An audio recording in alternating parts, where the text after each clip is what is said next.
Hey there, this is Mahmoud Hassan and today I am going to discuss about asynchronous programming in Dart programming language. Asynchronous programming is very important for any kind of programming language. When you want to develop any kind of mobile application, sometimes you have to use API to retrieve data from some kind of backend application. So in that case, you need asynchronous programming. So in Dart programming language, there are two ways to do asynchronous programming. One is using future class and another one is using stream class. But today I will discuss about the future class because most of the time in Dart programming language or developing Flutter app we are going to use this future class. So let's discuss about some theory. Dart is a single threaded programming language like JavaScript. And when you are going to use the future class, you have to create a future object that represents the result of that asynchronous operation. And when a future object contains some kind of result, here you will see that there is an angle bracket of t. That means that this future object contains some kind of result. But if there is no result, then the future angle bracket void will be shown. That means that there is no result.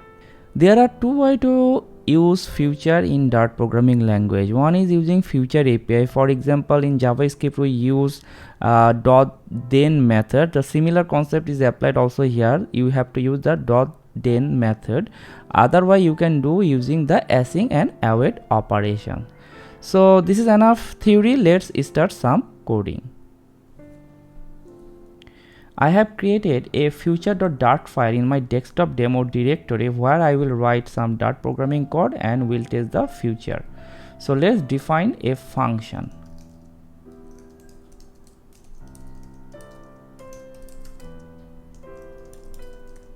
So this function name is delete print. It will return a future object and this function take two parameters as argument.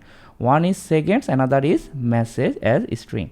So the function what it will do, it will after the second evaluated, it will return the message. So we are basically mocking a asynchronous operation. So let's define a duration object first.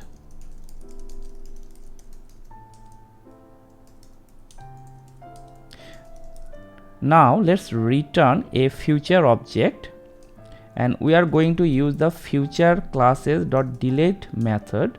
And here we'll pass this duration object, and after the duration, I mean if I pass 2 seconds, so after the 2 seconds it will what it will do, it will take the output and return the message. So this is the function definition. So after this delete method, after the duration, it will take the value and it return basically the message we are passing. So normally we are doing a mock-up here. In actual scenario, when we will develop mobile application and will connect our backend, so suppose our here we will write some code that retrieve data from backend, then we basically return those data, and if some case we need to modify those data, we can do that. So here that's a simple mock-up using the delete function. So let's define a main function. So here first print live, and second I will be calling delete print, and here I will pass 2. That means after 2 seconds I want to print is. And when you are going to use any future a function that returns a future, you can access the result using the .then method, similar like JavaScript. So here .then method I will take the argument that will be written from that future, and then I will print that result. So here I will print is status. And also if if you guess that there may be any error occurred, maybe because when you do some kind of asynchronous operation collecting data from web backend, then maybe there can some kind of error may happen. So in that case you have to write catch error method, and here you can pass some you can collect the message and you can also print the message as well, or you can show user a notification about the error. And finally after this line, this statement, we will print good, just good. So let's run this program.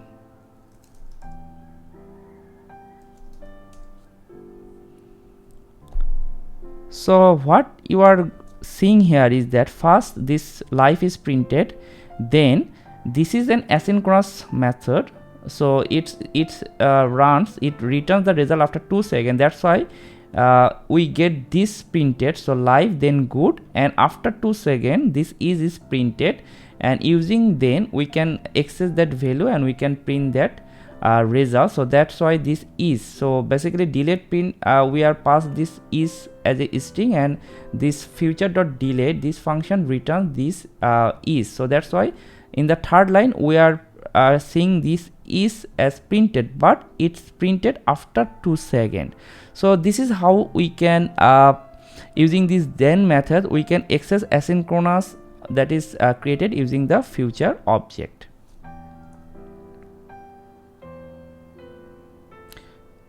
So here in our first example, our asynchronous operation, our asynchronous function delete print printed the message after 2 seconds. That's why we are saying live good is. But what we want that it should print like live is good, so that if this is retrieve some kind of backend data, based on that data we want to do something else. That will be the real scenario when we develop application, right? So if we want to do that, we have to mark this function as asynchronous function by async keyword, and then we have to use await keyword to mark this function that until this function returns a future object, wait here, and if the task complete then go to the next statement. So if I save this program and run again, you see now it is showing live, then it waits for the data, and when it got the data from delete print, it print that is, and then it prints the good. So this is how we can write asynchronous programming in synchronous fashion using async and await keyword in Dart programming language. Now let's show you another example. So suppose we have a task, so we define a function task1 that will print, just print task 1 is done. Then we want to define another function task 2, so that function will return a string. So we that function will be also asynchronous. That's why we will be using the future object, and we can also define what kind of data this future object can hold. So we mentioned this is string. It is optional, you can, if you want, you can avoid this thing, but it is preferable in most cases. Anyway, so here I define the function name task2, and this will be an asynchronous function.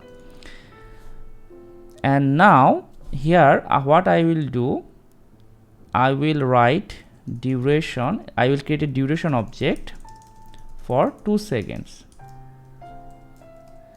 and then I will define a variable string result, and I will use the future.delete method. So that will be an asynchronous function, that's why I am going to use await future.delete, and duration is the duration, and then this function what it will do, it will print task 2 is done, and then it will populate this result object with some value like task2 data. So now I define another function void task3 string result, which can take a string as a parameter, and it will print that task3 is done, and then it will print the result that will be passed in here. So let's define a main function, and the main function also will be an asynchronous function, as it will hold some await keyword inside the function. So at first we want to call the task1, then we want to, so this task2 what it will do, it will print something, and it will populate the result in here, which I define in the second statement, and then I will return the result, the string. Okay, so here what I have to type, and I will capture this result. Okay, so in this case I have to type here string result, and then I have to use the await keyword and I have to call the task2. so as task2 returns a future object, and if it operated successfully, this future object contains some kinds of string, and we can take that string in the result object, right? And now what we'll do, I will call the task3 object and I will pass this result string.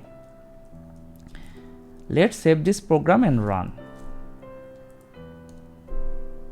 So you are seeing task1 is done, then it waits some moment, then it is printed task2 is done here, and then in the result it will this function assign the task2 data in result and return this result. And here when we call task3, and then we have seen the task3 is done, and then we captured the data from task2 and assign this result, right? And that result is printed in the task3. So here you will see the task2 data. So this is how the future thing works. It's very easy. You just have to use the async and await keyword, and you have to remember the concept that how this future things works, which is just an asynchronous operation. So when you develop real application over time, you will understand it very clearly if you are very beginner to asynchronous programming. And if you know JavaScript asynchronous programming, then it is really easy, because the concept is almost similar like JavaScript, where we are using promise object and here we are using future object. So that's enough for today. Thank you for watching and have a nice day.